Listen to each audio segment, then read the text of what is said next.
Assalamu alaikum Tanzania, Bwana awe nanyi Afrika Mashariki na Kati.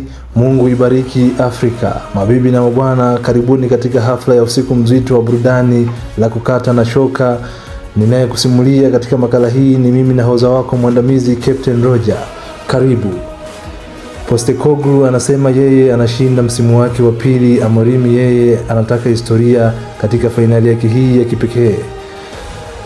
Kipute cha fainali ya UEFA Europa League kitapigwa Jumatano hii kati ya miamba Tottenham Hotspur dhidi ya Manchester United, muda ikiwa ni saa 4 kamili usiku, dimba la San Mames Barria katika jiji la Bilbao huko nchini Hispania.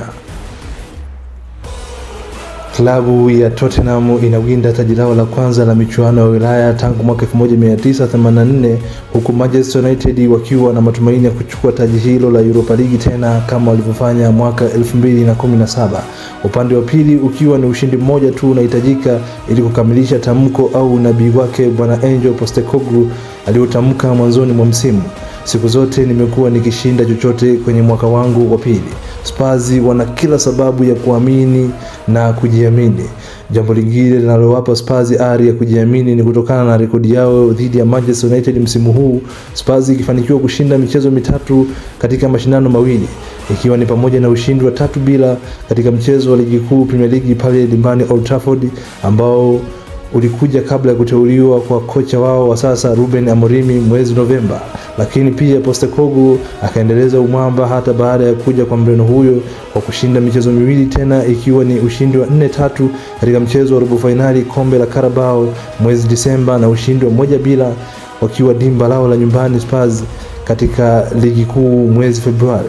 Tottenham nao mara yao ya mwisho kuonyesha nyuso za tabasamu kwa kufanikiwa kulinyakua kombe hilo la Ulaya ni takribani miongo 4 sasa ikiwa imepita, ambapo ni takribani miaka 41, na huku pia mara yao ya mwisho kucheza fainali ya Ulaya ilikuwa ni 2019 walipopoteza kwa magoli 2-0 dhidi ya Liverpool kwenye fainali ya UEFA Champions League.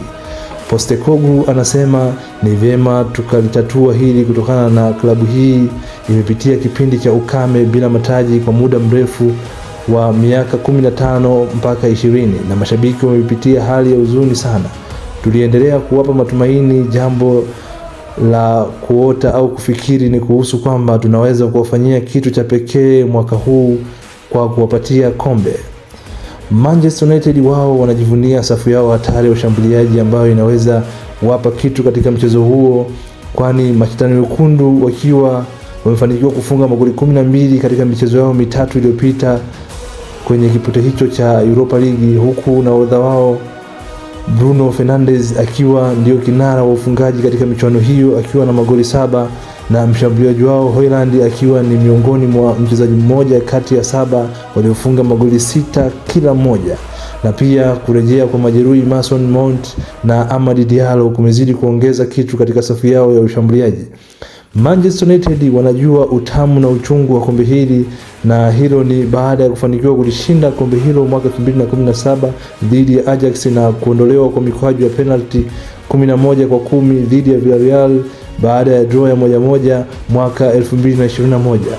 Kwa hiyo acha tuone kama itarejelea furaha ya 2017 au kilio cha 2021 kitaendelea. Majibu ni baada ya dakika 90. Vile ni kwamba fainali ya UEFA Cup au UEFA Europa League ikiitwa hivyo kwa sasa, ambayo Spurs aliishinda msimu wa 1983-84 kwa mara ya mwisho, ilikuwa kama ifuatavyo. Katika mchezo huo alicheza dhidi ya Anderlecht na aggregate ilikuwa ni 2-2 kwenye michezo yote miwili, yani draw ya 1-1 kila mchezo. Spurs akishinda kombe hilo la Ulaya UEFA Cup kwa njia ya mikwaju ya penalty, ambapo walifanikiwa kupata penalty 4-3. Na rekodi nyingine ni kwamba klabu ya Spurs mara ya mwisho kushinda kombe lolote ilikuwa ni miaka 17 iliyopita, ambapo ilikuwa katika finali ya League Cup au Carabao Cup wakimfunga Chelsea 2-1, magoli ya Drogba dakika 39, Dimitar Berbatov dakika 70 penalty, na Woodgate dakika ya 94 kwenye muda waniongeza, yani extra time. ambapo hilo likijiri katika msimu wa 2007-2008 pale dimbani Wembley. Kazi kwake mwa Australia bwana Ange Postecoglou kuiongoza Spurs katika finali hiyo ili iweze kurejea katika sura bashasha iliyopotea kwa kipindi kirefu. Na pia kocha wa Manchester United Ruben Amorim anasema msimu huu umekuwa mgumu kiukweli kwa kila mmoja wetu. Kwa upande wa matokeo, mabadiliko ya wafanyakazi, unaweza kulisikia hilo katika klabu yetu. Tunaendelea kuliweka sawa hilo na kubadilisha mtindo wa uchezaji kuelekea mchezo wetu finali ya Europa League. Mazingira kidogo ni tofauti huku Hispania, na finali hiyo itakuwa ya kwanza kubwa kwa Amorim iliyo chini ya muhimili wa soka la Ulaya, yani UEFA. Akiongezea hapa pia Amorim anasema ni hisia mchanganyiko kuelekea finali. Kiukweli nimesisimuka sana, lakini kwa wakati huo ninaelewa jukumu langu kama kocha wa klabu hii ya Manchester United. Ninataka kuisaidia timu hii kushinda finali hii na kuwapa mashabiki wa klabu hii kitu, wafanyakazi na kila mmoja wetu.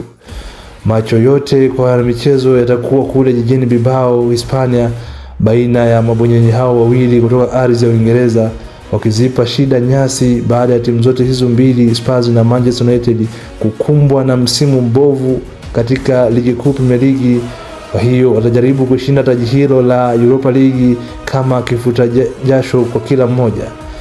Manchester United ikiwa imepoteza michezo 18 ya ligi kuu Premier League msimu huu, huku Spurs wao wakiwa wamepoteza michezo 21 ya ligi kuu Premier League msimu huu.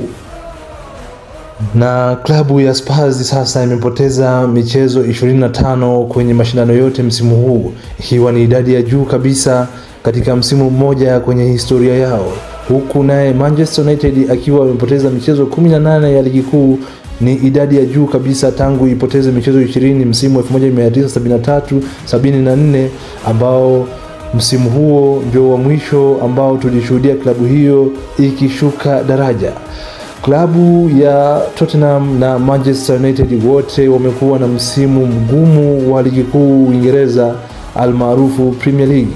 Je, katika finali hii ya Europa League ni nani atakayekuwa na bahati au kismati cha kulichukua taji hilo na kushiriki UEFA Champions League msimu ujao, hasa baada ya makocha wote kujitoa mhanga wa kupanga kikosi dhaifu katika Premier League ili kuandaa wachezaji wake kwa shughuli hii pevu nchini Hispania? Mimi sina majibu. Wacha tuone dakika 90 za mwamuzi Felix Zweier kutoka Ujerumani ambaye ana umri wa miaka 44 zitaamua namna gani.